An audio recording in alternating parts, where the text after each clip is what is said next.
also is qualified for state, was third in the region, and he will be presenting his piece, The Sweet Tooth.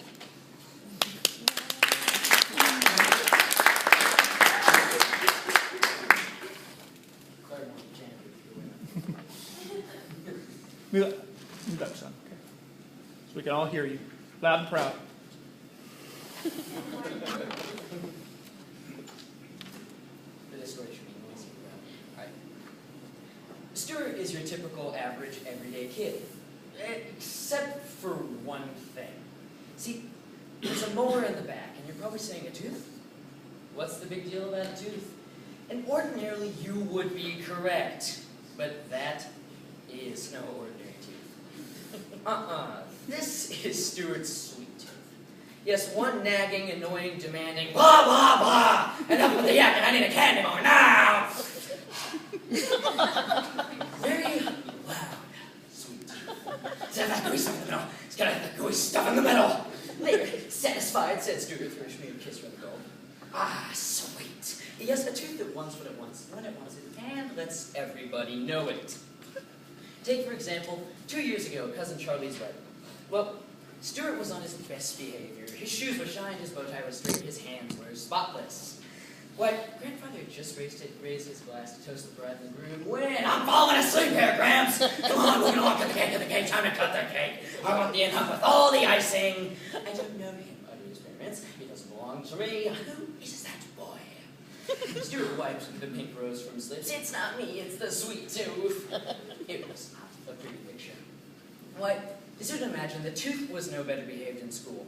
Why, Stuart had enough detention slips to wallpaper his room. Why, but just 2 weeks ago in geography class, and who can tell me the capital of North Dakota? Asked Miss Finn. And jelly beans came a muffled in the back of the room. Did you say something, Stuart? Licorice. I'm a Stuart, I'm afraid I can't hear your answer. Lollipops. You're gonna have to speak up, Stuart. Hey, I'm dying for a cup of chocolate.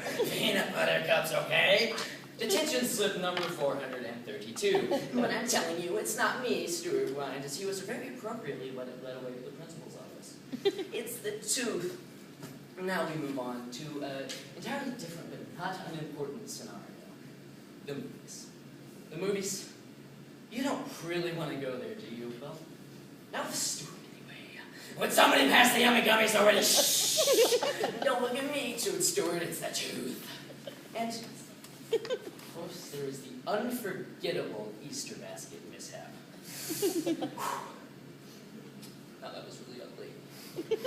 That Sunday morning, the entire family awoke to find jelly beans littering the living room floor, marshmallow chicks were missing, and a trail of crumpled yellow foil wrappers led to one person.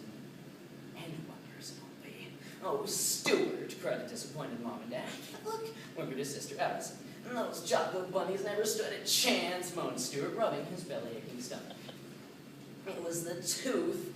Hey, can I stop going down memory lane here and open up that bag of cookies? That's it, I've had enough. Enough. I haven't even had one. No more cookies, no more cake, no more candy, no more none. That's no more anything, kid. And who are you kidding? Bring out those chocolate chips. Stuart sighed. What choice did he have? He was one small boy with one big sweet tooth. He tore open the bag. He grabbed 1, 2, 3, 4 cookies. He opened his mouth. Stuart dropped the cookies, but not in his mouth. Kid, what are you waiting for? Come on, cookie, cookie, cookie, cookie, cookie. It's over, tooth. I'm cutting you off. Starting now, it's cold turkey. Cold turkey. Yeah, I hate cold turkey unless you have a little bit of cranberry sauce, you know what I mean? You hear me, tooth? I said, it's over. There's nothing for you from now on but a healthy diet. Healthy. Kids say you don't mean it. Oh, but Stuart meant it all right. Oh, he meant every word. All right, it was trying, it was difficult. Okay, to be honest with you, it was darn near impossible. But Stuart stayed strong. For the tooth, as you can imagine, it was a different story. Peas, you're giving me dry green little peas, dry fetchy marbles. Come on, broccoli, you're feeding me a shrub, you know that, kid? That's not gonna do it, dessert. Where's dessert? When do we get to the good stuff I'm begging ya? I can't hear you, cried Stuart, placing his hands over his ears. Strong. He stayed strong.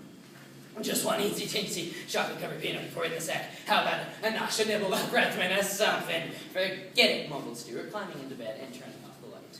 Next morning, come on, what do you say? 1 spoonful of sugar, urged the tooth as Stuart ate his cereal. Stuart just shook his head. The tooth was losing its grip, and it knew it. A drop of chocolate milk, one measly little crumb, bun crumb. No way! Very strong. Hey, watch that toothbrush and keep that tongue of yours on the other side of the mouth. You trying to wiggle me out of here, huh? Well, I'm not going anywhere, kid. I'm not going anywhere. You hear me? Do you hear me? Stuart brushed, flossed, gargled. He's not hearing me. I'll get you for this, kid. Stuart smiled. He was winning. Yeah, he was actually still winning. 3 days passed. The tooth was quiet. Very quiet. Almost too quiet. But Stuart wasn't thinking tooth. Stuart was thinking baseball. It was the biggest game of the season. Bottom of the ninth, Stuart was at the plate. 2 runners were on second and third, 2 outs, 2 strikes. The crowd was on their feet, the game was on the line. Stuart's team was down by 1 run. The catcher went into his windup, and there was a hush from the stands. A big, fat baseball was heading for the plate. It was all up for Stuart, and all of a sudden, strike 1! Strike 2!